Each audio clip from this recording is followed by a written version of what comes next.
वो चांद नहीं सूरज थे, वो चांद नहीं सूरज थे, अंधेरा नहीं उजाला थे, वो सोना नहीं हीरा थे, ऐसे भी कोई व्यक्ति हमारे शिक्षक थे, ऐसे भी कोई व्यक्ति हमारे शिक्षक थे.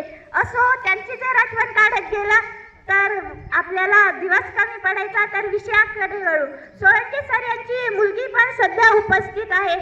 तेव्हा त्या काळी त्यांची मुलगी 2-3 वर्षाची असेल जेव्हा आपल्या गावात राहत होते तेव्हा, आणि ती माझ्या वडिलांना दादा दादा म्हणून बोलायची. आणि अजून असेल खूप मोठे प्रसंग आहेत, खूप मोठे प्रसंग आहेत. सोळंके सर आमच्या गावामध्ये राहत असताना त्यांनी कोणत्याही प्रकारचा भेदभाव केला नाही. जाती सगळ्यांशी प्रेमाने वागले, सगळ्यांना एकनिष्ठेने वागले. खरंच सगळ्यांसोबत ते इतके चांगले वागले की आता जर माझ्या आजोबांना आणि माझ्या वडिलांना त्यांची जर आठवण काढून दिली ना, ते खूप म्हणजे इतकं सांगतात की की 1-2 घंटा कसा जाते ते माहीतही होत नाही. आणि खरं म्हणजे सोळंके सर आमच्या गावात सोळंके सरांनी आमच्या गावातल्या काही विद्यार्थ्यांच्या मनात त्यांनी, पण आमच्या आधीचे जे मुलं होते त्यांनी मला सांगितली की ते नेहमी एक सुरेश भटांची कविता म्हणायची. ती कविता अशी होती की विझलो जरी आज मी हा माझा अंत नाही, पेटेन नव्या युगाने हे सामर्थ्य नाशवंत नाही, छाटले जरी पंख माझे पुन्हा उडेन मी, अडवू शकेल मला अजून अशी भिंत नाही, अडवू शकेल मला अजून अशी भिंत नाही, येतील वादळे खेटेल अडथळ्यांना अडकून अडखळणे, पावलांना पसंत नाही, पावलांना पसंत नाही. एखादं पिल्लू जेव्हा घरट्यात जन्म घेते आणि त्या घरट्यातून जेव्हा सर तुम्ही तर चालले सोडून झालो आम्ही एकटे, आता थांबवण्याचा प्रयत्न केला पण थांबले नाही. काही दिवसांनी आम्ही पण होणार का तुमच्यासाठी पोरके, काही दिवसांनी आम्ही पण हसवून हसवून शिकवतात. त्यांचं नाव म्हणजे खिल्लारे सर, ज्यांचं ते रौद्र रूप पाहिल्यावर मुलं वर्गाच्या बाहेर येत नाहीत, मुली वर्गाच्या बाहेर फ्रेडमध्ये येत नाहीत. आणि जे आमचा लाड पुरवतात ते म्हणजे तुरुप माने सर, ज्यांच्या हातावर ही पूर्ण शाळा आहे. त्यांचं नाव म्हणजे गोटे सर. आणि मॅथचा कोणताही फॉर्म्युला, कोणतंही गणित, कुठेही कधीही कशाही प्रकारे तुम्ही विचारा ते सांगतीलच याची गॅरंटी मी देतो. त्यांचं नाव म्हणजे आमचे क्लास टीचर खरात सर. आणि या सर्वांना एकत्रित आणण्याचं काम, एकत्रित घेऊन चालणारे एखादा ते म्हणजे सोळंके सर.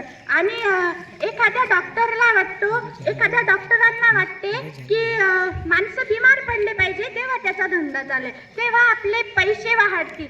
एका इंजिनियरला वाटते की नाही का माणसांना घराची गरज भासली पाहिजे तेव्हा आपला धंदा चालेल, तेव्हा आपल्याला पैसे मिळतील. एखाद्या पोलिसाला वाटते की गुन्हे वाढायला पाहिजे तेव्हा आपला धंदा चालेल, आपल्याला पैसे मिळतील. पण एका शिक्षक असा असतो मात्र त्याला कधीच वाटत नाही की आपली माणसं हे रडण्यासाठी जगतात तर काही माणसं हसण्यासाठी जगतात.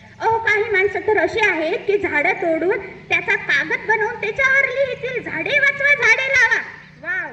आणि काही माणसं समाजासाठी जगतात तर काही माणसं स्वतःसाठी जगतात, काही माणसं खाण्यासाठी जगतात तर काही माणसं जगण्यासाठी खातात. आणि काही माणसं अशी आहेत की त्यांना जनावर म्हटलं की राग येतो, पण वाघ म्हटलं की अभिमान वाटतो. अरे वाघ हे शेवटी एक जनावरच तर आहे ना. काही माणसं हे आनंदाने जगतात, सोळंके सरांसारखे आनंदाने जगतात, तर काही माणसाच्या चेहऱ्यावर नेहमी 12:30 वाजलेले असतात. अरे जगावं तर सोळंके सरांसारखं आनंदाने जगावं आणि राहावं तर खरात सरांसारखं शांत मनाने राहावं. शांत मनाने राहावं.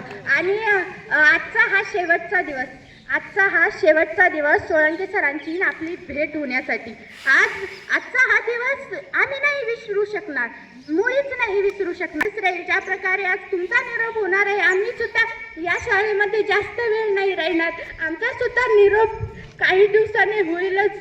सोळंके सर तुमची आता आठवण येत जाईल. जेव्हा एखादा व्यक्ती आपल्या जवळ असते ना तेव्हा त्याची किंमत नाही कळत, पण तो जेव्हा दूर जातो ना तेव्हा त्याची किंमत कळायला लागते. आता तुमची किंमत कळायला लागणार आहे सोळंके सर, आता तुमची आठवण येणार आहे. आता काय बोलू जाता काय बोलू सोळंके सर, आता कोण म्हणेल दिवस आहे आज. आता कोण म्हणेल मुलांना हळू न मारा, कोण म्हणेल आता, कोण म्हणेल सोळंके सर आता, कोण म्हणेल, जाता जाता एवढेच म्हणेल, डोळे भरून पाहून घेऊ द्या आज तुम्हाला, मन भरून ऐकून घेऊ द्या आज तुम्हाला, डोळे भरून पाहून घेऊ द्या आज तुम्हाला, मन भरून ऐकून घेऊ द्या आज तुम्हाला. तुमचे ते मधुर स्वर नोट करून घेऊ द्या मनामध्ये. काय नाही तिथून पुढे आमची आठवण येईल का तुमच्या डोक्यामध्ये. सोळंके सर, आजचा दिवस पहा किती पटापटा चाललाय, आजचा दिवस पहा किती पटापटा चाललाय. मला तर आठवते 7 वाजले होते तेव्हा मी शाळेत आली आणि आत्ता वाजले असतील 10. पहा किती वेळ पटापटा चाललाय. मी नाही थांबवू शकत या क्षणांना. सुखी ठेव माझ्या सोळंके सरांना. धन्यवाद.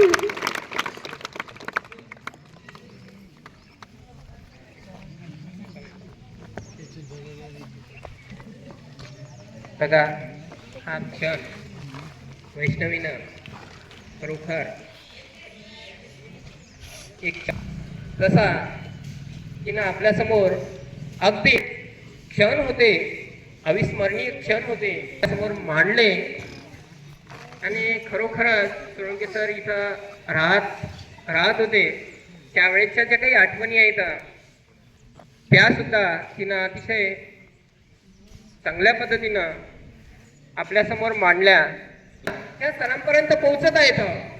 जणू काही प्रत्येक विद्यार्थी उठत आहे आणि प्रत्येक विद्यार्थी बोलतच आहे असं तिच्या भाषणामधून दिसून येत होतं. आणि प्रत्येकाला भावुक केलं आणि डोळ्यामध्ये अश्रूची धारा